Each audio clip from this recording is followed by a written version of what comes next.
Salam dəyərli şagirdlər. Bu gün biz 8-ci sinif kimya dərsliyində 3-cü bölmənin sonundakı ümumiləşdirici tapşırıqların izahına birgə baxacağıq. Gəlin bir-bir baxaq. Reaksiyaların söz tənliklərini dəftərinizə köçürün, boşluqları tamamlayın, reaksiyaların kimyəvi tənliklərini tərtib edin. Gəlin tərtib eləyək uşaqlar. Birincidə bizə verib amonyak, boşluq veribdir və ammonium hidroksid alınıbdır. Ammonium hidroksid alınmaq isə NH4OH nəzərdə tutur. Biraz balacalaşdıraq. NH4OH nəzərdə tutur. Deməli, amonyak su ilə reaksiyaya daxil olduqda ammonium hidroksidini əmələ gətirəcək. Söz tənlikləri olacaq su, reaksiya tənliyi olacaqsa eyni bu yazdığım şəkildə. B variantına baxıram. Kalsium hidroksid, kalsium OH2, boşluq veribdir bizə, alınıb, kalsium karbonat, üzərinə gəlinsin su. Biraz siz aşağıdan yazın. Çox da balacalaşdırmaq istəmirəm. Reaksiya nəticəsində alınıb, kalsium karbonat, üzərinə gəlinsin su. Kalsium OH2-nin üzərinə uşaqlar CO2-ni gəlsə, yəni karbon qazını, söz tənliyi olacaq karbon qazı, reaksiya tənliyi CO2-ni gəlsək, kalsium CO3 üzərinə gəlsin suyu əmələ gətirər. C variantına baxaq. Natrium hidroksid, natrium OH, reaksiyaya daxil olur, xlorid turşusu H-xlor, alınıb, boşluq, üzərinə gəlinsin su. Natrium OH-ın üzərinə H-xloru gəlsə uşaqlar, natriumla xlor birləşər, natrium xlor, oradan da suyu əmələ gətirər, söz tənliyimizdə olar natrium xlorid. Belə. İkinci suala baxaq. A üzərinə gəlsin B, C reaksiyası zamanı maddələrin kütləsinin zamanın asılılığını qrafikinə əsasən X-i hesablayın. Gəlin baxaq uşaqlar. Biz nə demişdik? Biz demişdik ki, reaksiyaya daxil olan maddələr zaman keçdikcə azalırdı, reaksiyadan alınan maddələr isə, yəni məhsul isə zaman keçdikcə artırdı. Yəni, bu olacaq bizdə zaten reaksiya məhsulu, bu isə reaksiyaya daxil olan maddələr. A ilə B. İndi yazıram reaksiya tənliyini. A üzərinə gəlsin B, alınıb C. C alınıb bizdə 7,2 qram uşaqlar. 7,2 qram. A-ya baxsam, 5-də başlayıbdır. Baxın, 5-də başlayıbdır. Gəlib, X-da dayanıbdır. X-da dayanıbsa, 5 çıxılsın X qədər A neyinibdir? Reaksiyaya daxil olub. B isə B. 4-də başlayıbdır. Gəlib, düşübdür 0-a qədər. Yəni, 4 çıxılsın 0. 4 qramda B reaksiyaya daxil olacaq. 4 qramda B. Biz maddə kütləsinin saxlanma qanununa uyğun olaraq X-i tapa bilərik. Yəni, 5 çıxılsın X üzərinə gəlsin 4 bərabərdir 7,2. Maddə kütləsinin saxlanma qanunu nə idi uşaqlar? Reaksiyaya daxil olan maddələrin kütlələri cəmi reaksiyadan alınan maddələrin kütləsinin cəminə bərabər idi. Buradan da 9 çıxılsın X bərabərdir 7,2 olar. X da bərabərdir 1,8 alınır. Üçüncü suala baxaq. Reaksiyaların tənliklərini əmsallaşdırın. Gəlin əmsallaşdıraq. A variantına verilib bizə. Siz burada əmsallaşdırılıb. Deməli, 2 dənə azot var burada uşaqlar. Burada da gətirirəm. Sol tərəfdə 2 azot olduğu üçün sağ tərəfə də 2 azotu yazıram.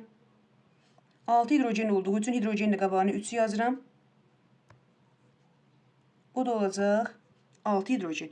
B variantında baxıram. 2 alüminium var. Hələ ki, alüminium qabağına 2-ni yazdım. 2-ni yazdım. Oksigen 3 dənədir. Bunun da qabağına hələ ki 1,5-i yazsam əmsallaşmış olur. Amma biz reaksiya tənliyini heç vaxt belə əmsallaşdırmırdıq. Buna görə də hər tərəf 2-yə vururam. 2-yə vursam olacaq 4 alüminium, 3 O2 və 2 alüminium 2 O3. C variantına baxıram. H2O-da baxıram ki 2 dənə hidrogen var, 2 dənə hidrogen var. Oksigenlər eynidir zaten.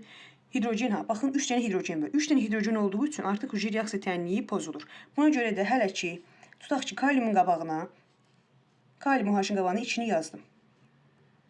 2-ni yazdım. 2 kalium olduğu üçün sol tərəfdə də kaliumun qabağına 2-ni yazdım. Hidrogenlərə baxsam uşaqlar, baxın 2 vurulsun 1, 2 hidrogen və bir də 2 hidrogen olduğu üçün 4 dənə hidrogen var. Buna görə də sol tərəfdə H2O-nun qabağına 2-ni də yazsam, yeniyəcək. 4 dənə hidrogen olmuş oldu. Oksigenlər də zaten elə 2 idi, 2 idi. D variantına baxıram. Kalsium H2-dir, H2 SO4-dür, kalsium SO4 və H2 onu əmələ gətirib. Hidrogenlərə baxsam uşaqlar, kalsiumlar görürəm ki, eynidir. Sulfatlar görürəm ki, və SO4-lər eynidir. Sadəcə hidrogenlərdə fərqlilik var. Burada 2 hidrogen var. Baxın, sol tərəfdə 2 hidrogen var. Bu tərəfdə də 2 hidrogen var. Yəni 4 dənə hidrogen olduğu üçün, sağ tərəfdə də 4 hidrogen olması üçün H2-nun qabağına içini yazsam, reaksiya tənliyim əmsallaşacaq. Y variantına baxıram. Baxıram, görürəm 3 dənə hidrogen burada var. 2 dənə hidrogen burada var. 2 dənə hidrogen burada varsa, deməli, oksigenlər də fərqlidir. Necə edə bilərik bunu? Baxaq. 4 dənə azot, 2 dənə oksigen olduğu üçün, 2 dənə oksigen olduğu üçün hələlik NO-nun qabağına 2-ni yazıram uşaqlar. Baxaq. 2 NO-nu yazdım.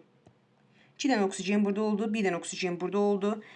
3 dənə oksigen olduğu üçün burada o 2-nin qabağına deməli 2 dənə oksigen, 3 dənə oksigen olur.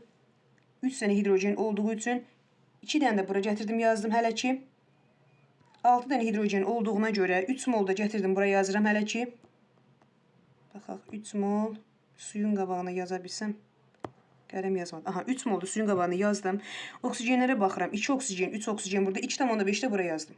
Təbii ki, reaksiya tənliyini biz belə əmsallaşdıra bilmərik. Ona görə də biz hər tərəfi 2-yə vursaq uşaqlar. Baxın, reaksiya tənliyini burada yazıram.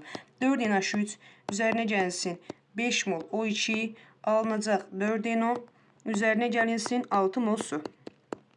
Bu qədər. F variantına baxsam, karbonları görsəm, görürəm ki, 2 dənə.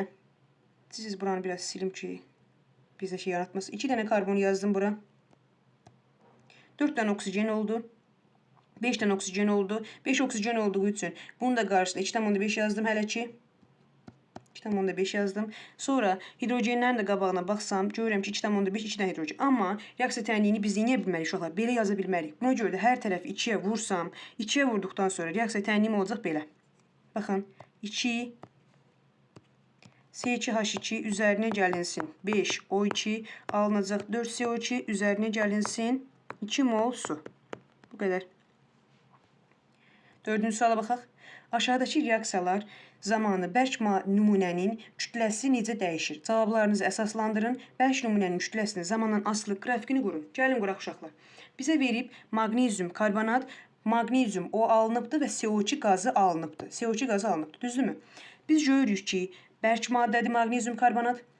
Qaz halında alınıbdır, yəni CO2 alınıbdır. Bir də bərk halında maqnezium oksidini əmələ gətiribdir.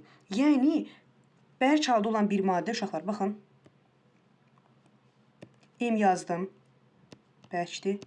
Zamandan asılıq istəyir. Taunu yazdım. Müəyyən bir nöqtədən başlayır azalmağa.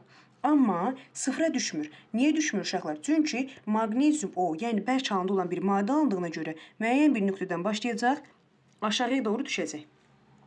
Daha sonra B variantında kalsium oksidi, kalsium bərk haldadır.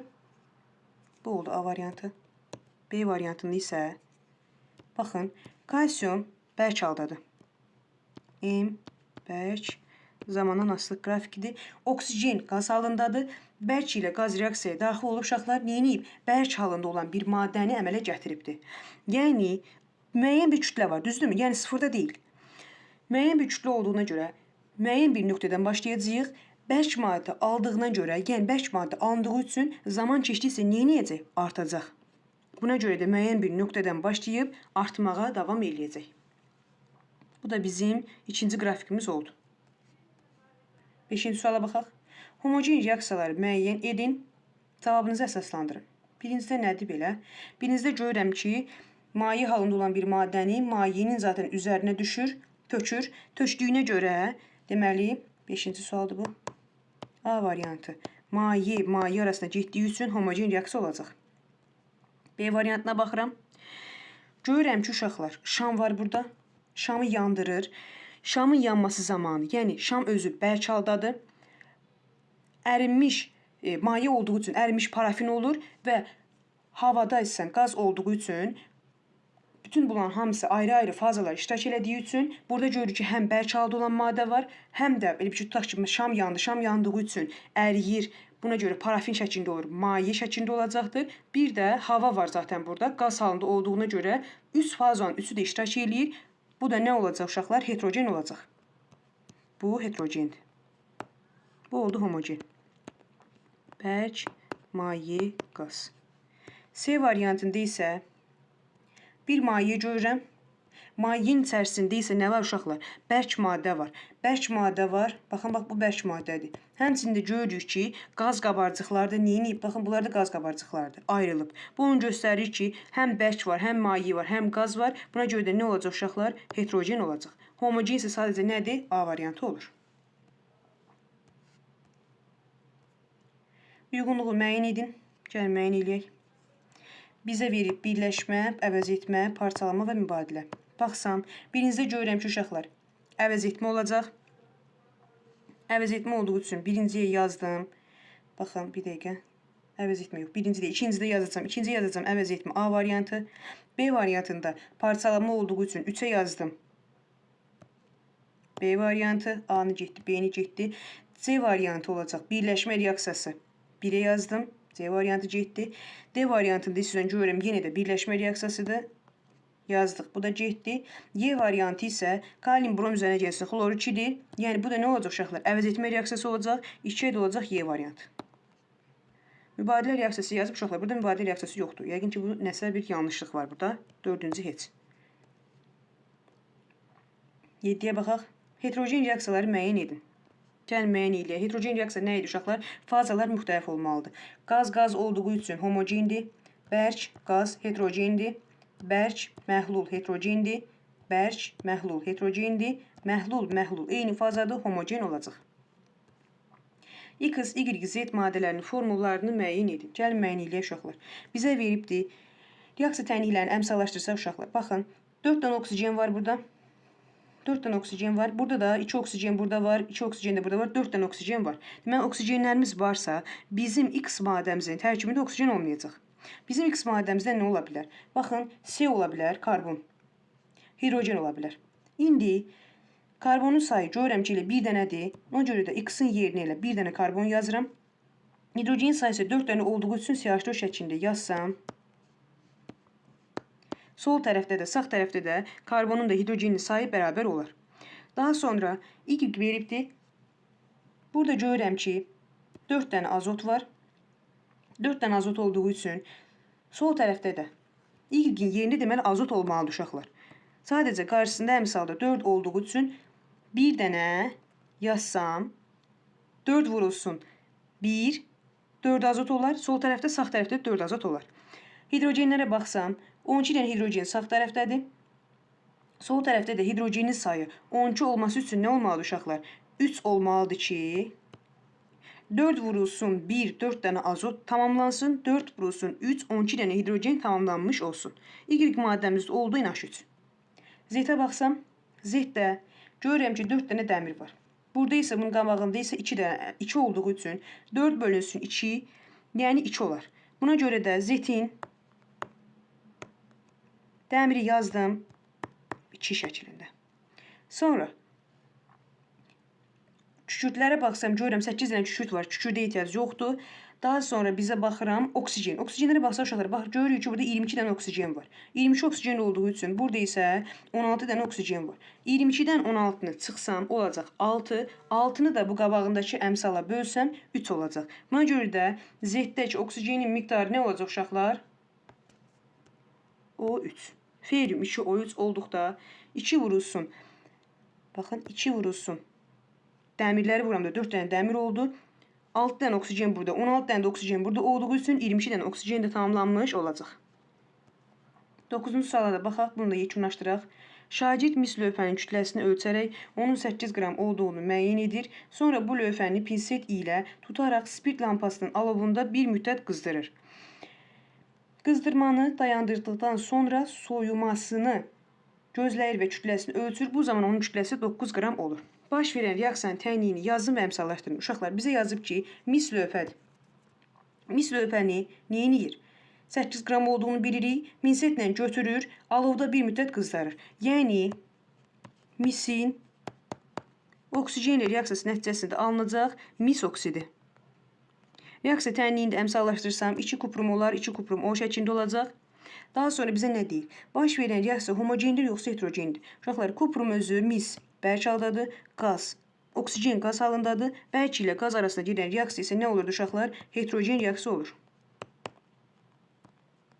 Daha sonra C variantına da baxıram. Lövhənin kütləsi nə üçün atır? 1 qram kütlə artımı nəyi ifadə edir uşaqlar? 1 qram kütlə artımı udulan oksigenin hesabına baş verir. Yəni o 1 qram oksigenin kütləsini göstərir bizə. 1 qram kütlə artımı nəyi ifadə edəcək? Oksigenin kütləsini.